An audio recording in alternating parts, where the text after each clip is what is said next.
first, to start off, like most teams in the country, we're extremely excited to get things going. We've had 3 practices up to this point officially on top of our summer and fall. I've talked several times about um, really like the pieces that we have, like the things that we've been able to add to our program through recruiting.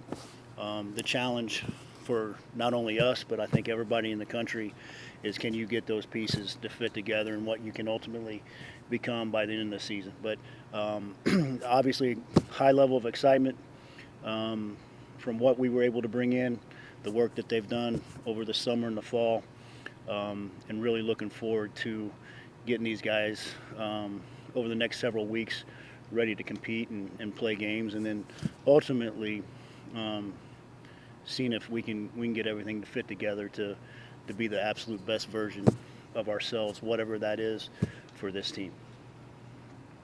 I know you guys have some new freshmen, some new transfers. How would you say those guys have bought into the program so far? I think it very well. Um, and in this time in college athletics, when you're bringing a bunch of new people in each and every year, um, we take a great deal of pride in our player development program here. Obviously, we feel like guys get better in our program. I think that is reflective in, where some guys that have been a part of our program have ended up. Um, and so, getting those guys in here, because we spend all summer, all fall in developing the individual. And now, starting on Monday, we're into developing the team, and with one goal. Like all the individual things, they have to take a back seat. And, do you have those guys that are willing to make the sacrifices it takes to ultimately win basketball games? And that's putting the best team on the floor. It's not always necessarily the most 5 talented individuals, right? But can you get the 5 guys that can buy into what you're trying to do to ultimately win the game, which is, now it's what I'm paid to do. It's what these guys are here to do, is to win basketball games. Yeah, I know you guys have a few upperclassmen on this team. Who's someone that you think has maybe showed that leadership role so far? Well, I think that's still working itself out. I think ideally I would like things like that to happen organically. Um, I think in today's world, some guys are more comfortable speaking than others. Uh, but if it doesn't, then obviously I have to step in. I do believe like the best teams are player led. They're not coach led. The best teams, and if we're going to be as good as we can be, it's going to be because some players stepped up and took some ownership and showed some real leadership. Um, but it can't come from myself or our coaching staff every day, and so we're working on that. I can do some things to help empower some individuals that I feel like have some of those characteristics and are about the right things, but ultimately it's got to come from them. Coach, how are you feeling about the new uniforms? What inspired you? That's that would fall under the stuff that I would say, things that don't really matter. Um, but it's if what does Coach Prime say? Look good, feel good, play good. You play good, they pay good. Whatever that stuff is. Um, listen. Like we, we get replacement uniforms every year, and so we kind of let those guys. I don't really care. Um, I just play hard, compete. Give ourselves the best chance to win. You want to wear pink uniforms, fine. I don't. That stuff does not matter to me. Um, it's way down the list to me. But um, I do like the new grays, just because they're lighter. I thought the last version of the gray uniform was too dark. You couldn't really wear them at home. I think these will allow us to wear them at home. Um, I kind of dig the black. I think when you put the top and the shorts together, I think it's a pretty sharp look. But you know, I'm 47, and my game there is probably not the best. So just go play hard and win. Right. Coach, question for you. You've got like 6 guys that have ties to Indiana on your team. What's the state of basketball around the state that are looking at Ball State and you're recruiting in-state guys? Well, I think this. I think whether you're from Indiana or not, if you got with what basketball means to this state, if you have an opportunity to play basketball in this state, regardless of level, like Biddy Ball, high school, college, professionally, with what it means to the state, how the fans are, how embracing the fans are, how passionate the fans are. If you have an opportunity at any level to play basketball in the state of Indiana, you should do so. And I think that only gets magnified if you have ties to the state and you're from the state. Like if you're from the state of Indiana, I see no reason for you to go outside the state to play. Like this is where basketball is king. It's called Hoosier hysteria for a reason. It's just too important to too many people, and I just, I'm biased. Obviously, I grew up in this state, but I don't think there's a better place in the country to play basketball other than the state of Indiana. How important was it for you to go and get Peyton Sparks back out of the portal, and what kind of role are you anticipating he plays this year? Well, I think, obviously very important. Like you have an all-conference player. Like we know what he can do and the impact that he can make in this league. He was freshman of the year prior to us arriving, second team all-league his sophomore year. So to bring somebody back like that is very important. But I've said many times, I said this when he was here, I said this as he transferred, I said this when he came back. Like his impact on our program is much bigger because of the person he is. Not only the basketball player, like everybody knows what that is, but because of who he is as a person and a human being, how he operates, how he handles himself, how he takes care of his business on and off the court, his work ethic, like all those things that he does, he just sets a standard for the people around him that I think is very valuable. So whenever you're able to add somebody like that to your program, I think it's a huge boost. And you have a few guys you have like 5 or 6 seniors, and a few of them are 5th and 6th years. How are you going to lean on their experience for the younger guys? Well, we talked about leadership. Those guys have a lot of experience, but unless they're willing to share that experience, it does us no good. But I do think as those guys, some of them that have come into our program, get more and more comfortable with our program, those things can carry over. But they played a lot of basketball. They should understand what it takes to win and lose at this level. They should understand the competitiveness at this level and the things that it takes to be successful. All of them come from different backgrounds, different levels of success. But I think you see a trend in college basketball of teams trying to get old and stay old.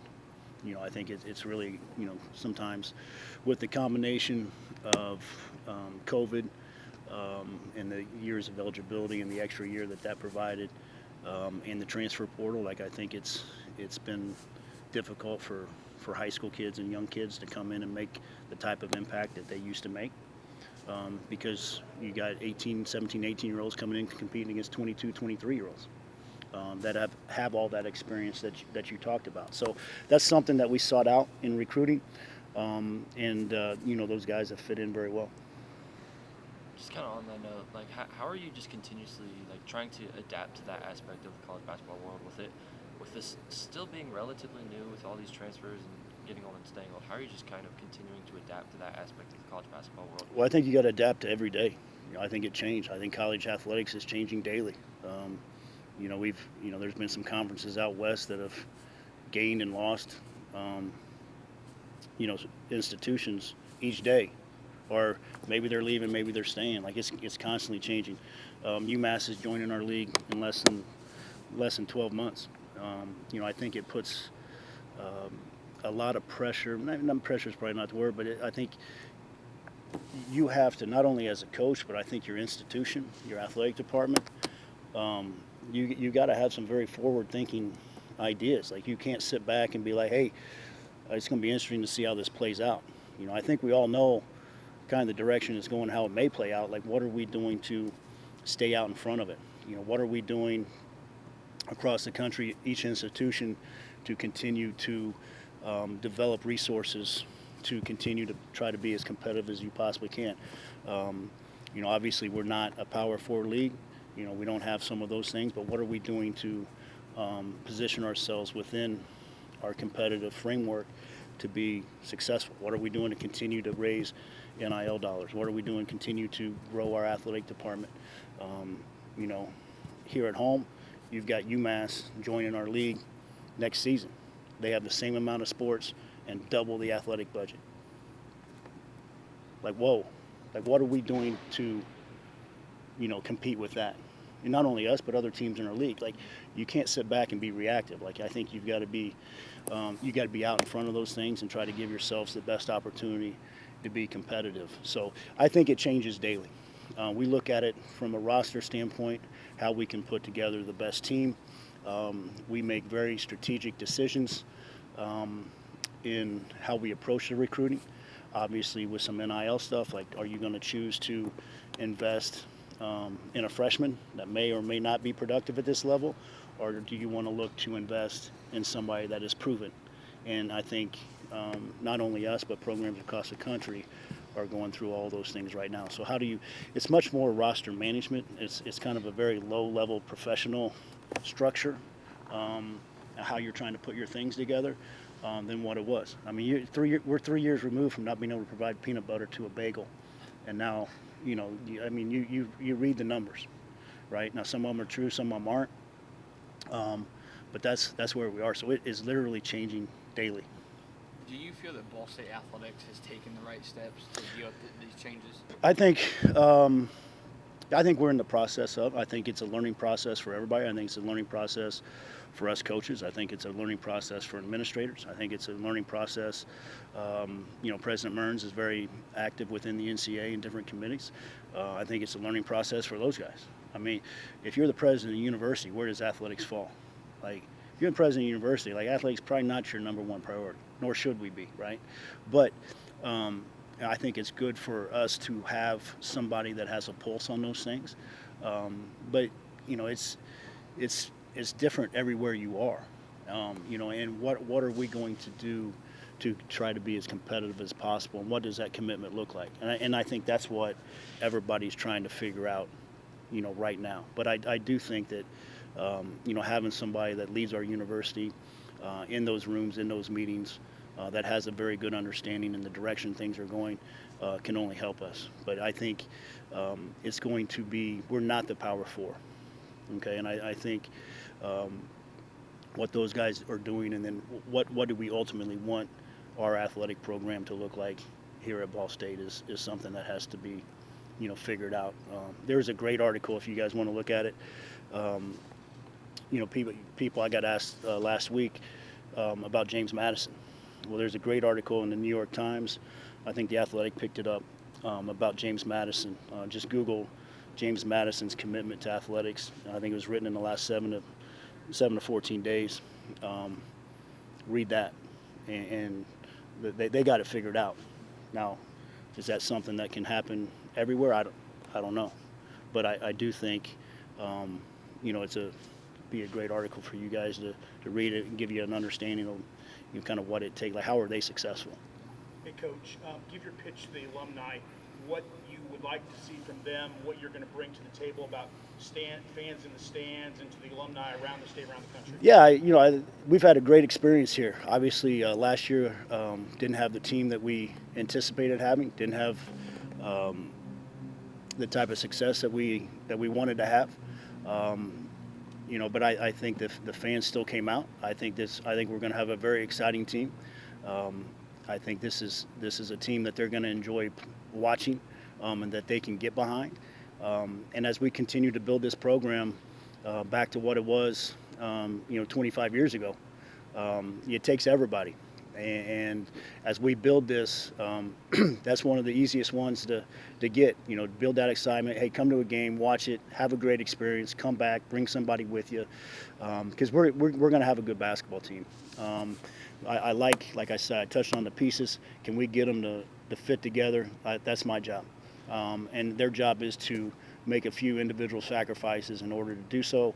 But we're going to play hard, we're going to compete. and we're going to put a good brand of basketball out on the court. And whether we're here or on the road, let's continue to grow it. I mean, we've tried to do some things here on campus with our students. We got to continue to engage those people. I think they are the heartbeat of Worthing. They kind of set the standard. And then, obviously just, getting people here and then having them have a great game day experience is important. But to have that game day experience, they got to walk through the doors. So I'm open to any and all ideas, but our product will be something that I believe they can get behind. You said last season you didn't have the success, really, the team you thought you were going to. What did you learn from last year that you might try and incorporate with this year's team? Well, I think, me personally, I did not handle some things that maybe were a little bit outside my control, that I was very frustrated with. I did not handle those particularly well, and maybe it was a combination of, when Boogie walked out the door, when your leading scorer walks out the door to transfer to Nebraska in August, I knew we weren't who we needed to be competitive, the way that I want to be competitive. And I probably allowed some of that frustration and then some other things that took place that just should never take place. I allowed some of that frustration to boil over, and I probably wasn't as focused as I needed to be in developing that team. Now, in saying that, I think we got out of that team last year as much as we possibly could, and it just wasn't enough. And I knew that going in, and that's not a very comfortable place to be. So I think just trying to get the people that are in our program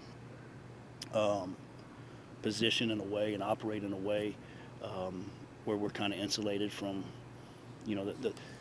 when you have a basketball program, obviously you got players, you got staff, but there's a lot of people that have their hands in your program. And being able to make sure we got the right people in place to do that, to where we can kind of insulate ourselves and operate the way that we need to operate to be successful and have the level of success that we all want to have here. I know at the end of last season, you said you were hired to come here to build a program, like you just said, to win games. Do you feel, so far, of course, the season's not here yet, but do you feel the pieces you have right now, this team could be in the right direction for that? I think we're moving in the right direction. Across the board, I think we're moving in the right direction. I think, I was hired by an AD that's at Iowa now. I'm in starting my third season. I'm on my third AD. Now, that's neither here nor there, but it's just, as you're talking about, there's a lot of moving parts to anything. I do think that we are back to taking steps in the right direction to have the type of program that this place deserves. What are some of those differences between, even from last year's team to this year's teams that you feel are helping you take some of those steps? Last year I didn't feel like we were dynamic enough on the perimeter. We didn't have some of the playmaking abilities on the perimeter. We weren't able to put pressure on teams defensively on the perimeter. I just felt like overall we lacked a level of athleticism that it takes to be successful in the way that I would prefer to play. We had to be very soft defensively to try to keep the ball in front of us, and it took away a lot of opportunities offensively to create drives and different things and we played through Bashir a ton. And we lacked depth. I think we addressed our athleticism issue through recruiting. I think we got older. I think we got more dynamic on the perimeter, as well as adding, a dynamic post player in Peyton Sparks. So I think we've addressed some of those things that gave us problems a year ago. I know last year you guys dealt with a lot of injuries, and I know Ethan was hurt pretty early. How exciting is it to know that you can get him back to play? Well, you knock on wood every day. Every day you step on that court, something can happen.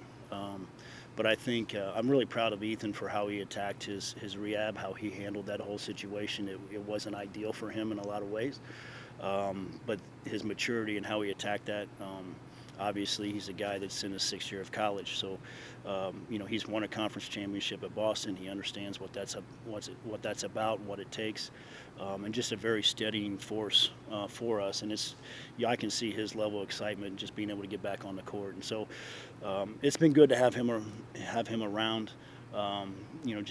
His overall leadership. He's just older and more mature.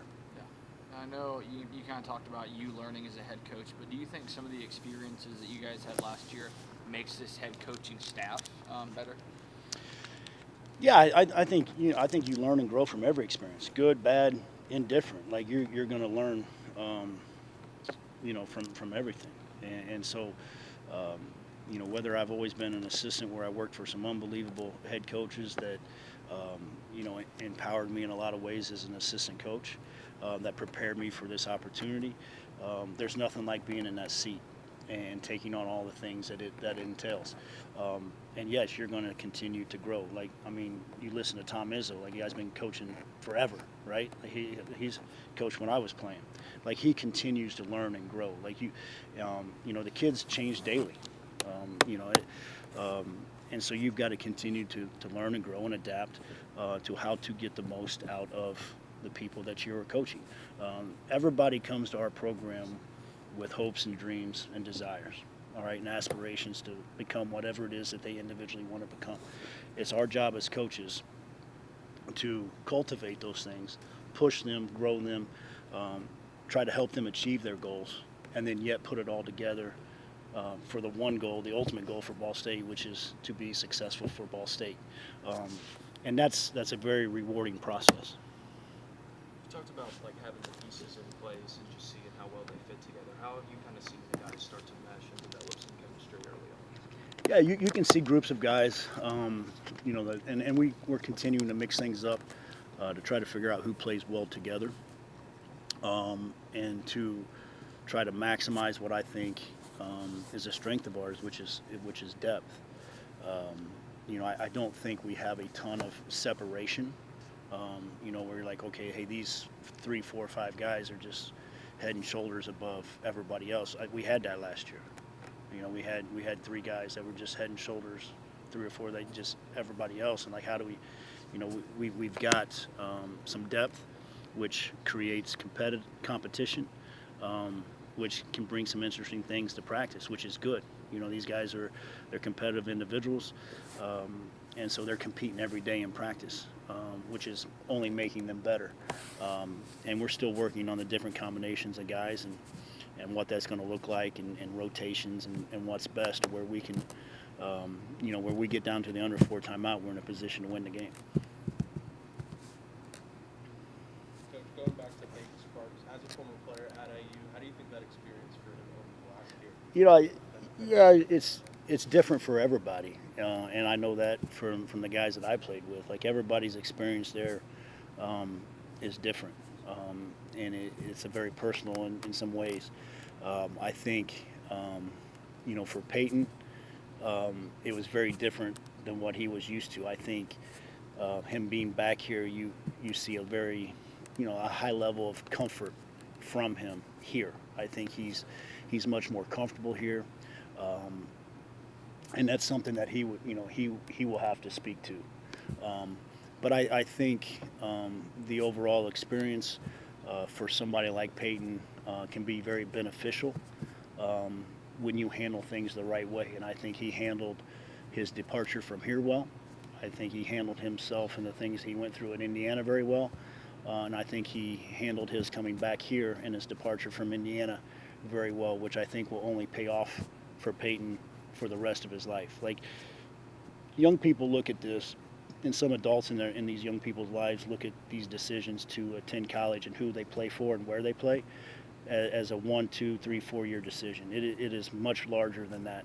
And I think that's kind of what's getting lost in some of these things in our landscape of college. But this is a 40-year decision. And I think with Peyton and how he's handled himself and who he is as a person, he's done that very well, which is going to pay off for him as he moves forward in his future. State of your program at just being ready for the first game day. Where are you guys at right now? We're not ready to play a game. We're not ready for that. you know, we've got, what is it, 39 more days. We've practiced 3 days, so we've got 27 more days to practice. So so if you guys don't know, you count back 42 days from your first game, and you're allowed to practice 30 of those 42 days. And so you know how you schedule that. Everybody does a little bit differently. So we got 27 more days to practice. We need 27 more days to practice, but we have a very coachable group so far. Now that needs to continue. We need to elevate our level of like leadership within. Like when things aren't going well, like we need guys within the team to raise our level. Like it right now it's still coming from the coaching staff, and that needs to start, you know, coming from other players. We talked about the leadership things, and if we can get there, then I like what our chances are. The thing that's hard to, you know, figure out is like, okay, we like what we have. Well, I'm sure Akron likes what they have, and Toledo likes what they have, and Ohio, you know, like none of us really know. You know, when 19 of your top 20 players in your league from a year ago are somewhere else, it's hard to kind of figure out, you know, who's who. And so it's going to be interesting to see how that all plays out, you know, across our league. But like I said, I like the pieces. I like what we have. I think we've done the things that we need to do to continue to grow our program. But till you get out there and compete, you just don't know. I know you have returners like Mickey, Mason, Ben. Kind of, what do they look like so far coming into the season? Been good. I think you guys are going to, like when Ben takes the court, I think you're going to see a very different Ben just from how he looks physically. You know, he obviously he had a shoulder injury when I first got the job. It's kept him out of a lot of weight work. Just the rehab in that and how he's developed, I think I gained a ton of respect for Ben last year in playing through the things that he played through and his willingness to do whatever it took. But I think he's going to just physically he's going to look very different. Like he looks like an adult male. Like he's got, you know, and we laugh about it, but like he will. He looks much bigger upper body. He's worked hard in the weight room. He's healthy to where he's been able to do some of those things, and he just continues to improve, you know, on the court. I know, especially kind of like you said with Ben with the injuries he had last year. When you have a guy that's willing to put his body on the line, literally for a team, does that make your job easier? Yeah, I mean, when you get guys that you know, I think you know, when you have guys that are completely bought in and they just want to win, and they're willing to meet those expectations, that's when you can get a special group. You know, like he doesn't really care how many points he scores, how many minutes he plays, how many rebounds. Like, he just willing. What can I do to help? You know, and if you can get a majority of your team to do that, all of them would be great. Then I think you can do some special things. Like just, hey, what do we have to do to win? And when you can get that mentality to kind of resonate through your locker room, then I think you got something.